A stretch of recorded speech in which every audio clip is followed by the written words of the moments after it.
मेरा नाम शादाब अली है। बच्चों, जैसे कि लास्ट टाइम हम लोग मैंने ये सोचा कि तुम लोगों को थोड़ा सा कोर्स का ओवरव्यू का रिवीजन दे दूं।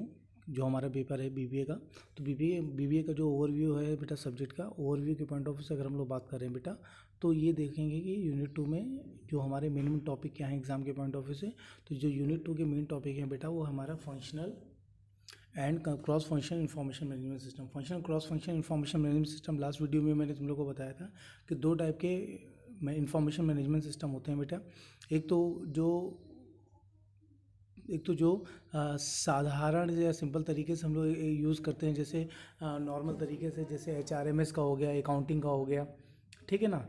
और सिंपल है ना एप्लीकेशन टूल, सिंपल जैसे कि हम लोग जो बिग बाज़ार में यूज़ करते हैं या फिर जहाँ पर भी हम लोग यूज़ करते हैं, जो सिंपल टूल होता है जिसमें डेटा केवल इनपुट होता है और हमारा प्रोसेस हो गया आउटपुट आ जाता है, ठीक है ना। तो वो हमारे क्या होते हैं, ये फंक्शनल इन्फॉर्मेशन सिस्टम कहलाते हैं। ये हमारे फंक्शनल इन्फॉर्मेशन सिस्टम कहलाते हैं। जबकि हमारे जो क्रॉस फंक्शन इन्फॉर्मेशन सिस्टम होते हैं, ये हमारे मॉडर्न टेक्निक है, मॉडर्न डिवाइस के कंप्यूटराइज सिस्टम है, जो कि machine learning, expert system, artificial intelligence, बात समझ में आ रही है, इनसे इन डिवाइस का यूज़ करते हुए जो सॉफ्टवेयर हम लोग बनाते हैं उसके अकॉर्डिंगली ये काम करते हैं, ठीक है ना। तो अगर हम लोग देखते हैं बच्चों कि दोनों में इंपॉर्टेंस क्या है, तो दोनों की अपनी अपनी इंपॉर्टेंस अलग अलग जहाँ पर है। तो यहाँ पर जो हम लोग पाएंगे, इस यूनिट में हम लोग ने क्या क्या पढ़ना था कि application of function information system. तो एप्लीकेशन में हम लोग क्या बोलेंगे, जैसे हमारा HRMS का हो गया, ह्यूमन रिसोर्स मैनेजमेंट सिस्टम हो गया, मार्केटिंग इन्फॉर्मेशन सिस्टम हो गया, सेल्स इन्फॉर्मेशन सिस्टम हो गया, ठीक है ना। और उसके बाद हमारा रिसोर्स इन्फॉर्मेशन सिस्टम हो गया। मतलब पर्टिकुलर किसी टॉप टास्क के लिए जो डिज़ाइन होते हैं, किसी एक सब मॉड्यूल के लिए डिज़ाइन होते हैं, वो हमारे इन्फॉर्मेशन सिस्टम फंक्शनल कहलाते हैं। फिर उसके बाद दूसरा होता है क्रॉस फंक्शन इन्फॉर्मेशन सिस्टम। अच्छा बच्चों को ध्यान रखिए, क्रॉस फंक्शन और फंक्शनल सबसे इंपॉर्टेंट बात होती है।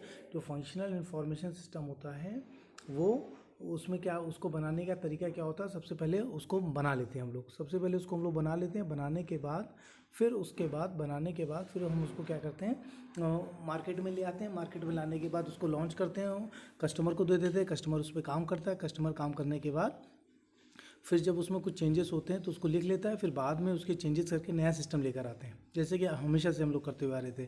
तो ये हमारे क्या होते हैं, ये फंक्शनल इन्फॉर्मेशन सिस्टम होते हैं। और जो हमारे क्रॉस फंक्शनल इन्फॉर्मेशन सिस्टम होते हैं, क्रॉस फंक्शनल इन्फॉर्मेशन सिस्टम में क्या होता है, सबसे पहले हम लोग मार्केट से फीडबैक लेते हैं। मार्केट से फीडबैक, कस्टमर से फीडबैक लेते हैं। और कस्टमर से फीडबैक लेने के बाद हम लोग ये पाते हैं कि किस टाइप की कस्टमर को डिमांड है आज के टाइम में। अगर होटल की बात करें, या फिर हम लोग जैसे होटल में तुमने देखा होगा त्रिवागो के नाम से है, या बहुत सारी ओला, उबर, ओयो, ये सब हमारी चेन चल रही है। इसमें क्या होती है, सबसे पहले कस्टमर से फीडबैक लेते हैं, उनको क्या चाहिए, उनको क्या पसंद है, और उसके हिसाब से फिर डेटा को रिफाइनमेंट करके फिर उसके बाद सर्चिंग हिस्ट्री के हिसाब से इन्फॉर्मेशन लेकर आते हैं। तो कस्टमर फीडबैक पहले आता है क्रॉस फंक्शन इन्फॉर्मेशन सिस्टम में, और लास्ट में सिस्टम डिज़ाइन होता है। और फंक्शन एंड इन्फॉर्मेशन सिस्टम में सिस्टम डिज़ाइन पहले होता है और उसके बाद फीडबैक उसका जो होता है बाद में होता है, ठीक है ना। फिर उसके बाद अगर हम लोग बात करते हैं कि रिस्पॉन्सिबिलिटी ऑफ फंक्शन सिस्टम क्या होती है, तो रिस्पॉन्सिबिलिटी का मतलब ये होता है जिस टास्क के लिए ये बनाए गए हैं, ये उसी टास्क को अच्छे से परफॉर्म करेंगे। जिस टास्क के लिए बनाए गए हैं, ये उसी टास्क को परफॉर्म करेंगे। जैसे मार्केटिंग के लिए बनाया गया तो मार्केटिंग के लिए टास्क को परफॉर्म करेंगे, अकाउंट्स के लिए बनाया गया तो अकाउंट्स के परफॉर्म करेंगे, और HR के लिए बनाया गया तो HR को परफॉर्म करेंगे। तो ये इसके जो टास्क होते हैं, ठीक है ना। फिर उसके बाद हम लोग ने क्रॉस फंक्शन इन्फॉर्मेशन सिस्टम के डिटेल में पढ़ना शुरू कर दिया था। क्रॉस फंक्शन इन्फॉर्मेशन सिस्टम के डिटेल में अगर हम लोग बात करेंगे, तो जैसे हमारा ERP हो गया। ERP cross function information system का सबसे बड़ा एग्जाम्पल है। ERP इंटरप्राइज रिसोर्स प्लानिंग होता है बेटा, जो हम लोग के कॉलेज में यूज़ होता है, जो सारी चीज़ों के पॉइंट ऑफ व्यू से, डिस्कशन पॉइंट ऑफ व्यू से चीज़ें होती हैं, ठीक है ना। तो ये ERP के पॉइंट ऑफ व्यू से चीज़ें चलती हैं। तो ERP में जैसे कि आप लोग